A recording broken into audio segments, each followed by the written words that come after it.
શ્રી રેવા Ramanandi charitable trust Bharuch દ્વારા નીલકંઠેશ્વર મહાદેવ ખાતે દ્વિતીય સમૂહ યજ્ઞ પવિત્ર સંસ્કાર સમારોહનું આયોજન કરવામાં આવ્યું હતું।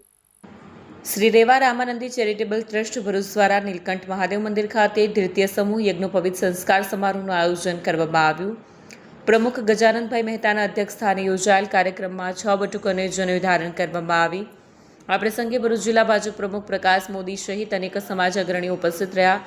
ટ્રસ્ટ દ્વારા શૈક્ષણિક, સામાજિક અને આરોગ્યલક્ષી સેવાઓ કરવામાં આવે છે। કાર્યક્રમમાં રામાનંદી પરંપરા અનુસાર જનેऊ ધારણ કરવાનું આધ્યાત્મિક અને સંસ્કારાત્મક મહત્વ સમજાવવામાં આવ્યું।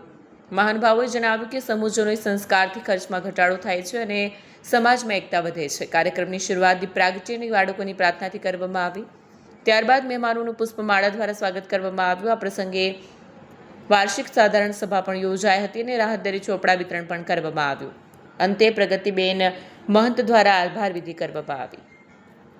Bureau report Satya TV news Jambusar. મારું નામ ગજાનન ચતુરદાસ મહંત, શ્રી રેવા રામાનંદી ચેરિટેબલ ટ્રસ્ટના પ્રમુખ। અમે રેવા રામાનંદી સમાજ ટ્રસ્ટ તરફથી સામાજિક કાર્ય કરીએ છીએ। જેવી રીતે કે નોટબુકોનું વિતરણ કરવું, કોઈ હોનારત થાય તો કીટ આપવી, શિક્ષણને લગતું કંઈ બી હોય, દાખલા તરીકે અમે ચોપડાનું વિતરણ કરીએ છીએ અને એક ચોપડાની કિંમત અમે 20 રૂપિયા રાખેલી છે। અને સમૂહ જનોઈનો એક અમે કાર્યક્રમ રાખીએ છીએ। સમૂહ જનોઈની અંદર લગભગ લાખ, 1.5 લાખ, 2 લાખ રૂપિયા સુધી ખર્ચો થાય છે।